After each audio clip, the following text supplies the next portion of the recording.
Guys, alis na naman kami. Baka naman manakaw na naman yung mga in-order ko sa delivery. Na naman, na itong pinaghirapan ko, nawawala. Dami sobrang magnanakaw talaga sa mundo.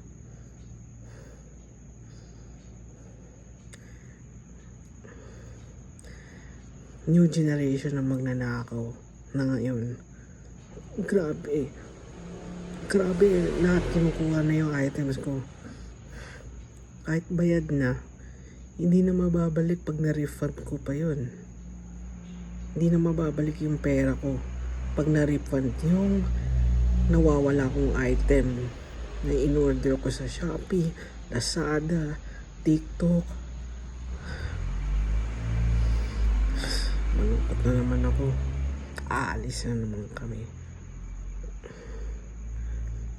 Masyadong madness ang pagiging outdoorsy. Sobra itong outdoorsy na to. Dahil lang kasi sa kapatid ng lola ko.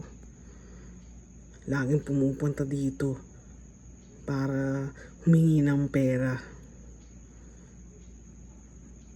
Alis nga kami. Ako naman nawawalaan ng pera. Parang tinapon ko lang yung pera ko. Diba?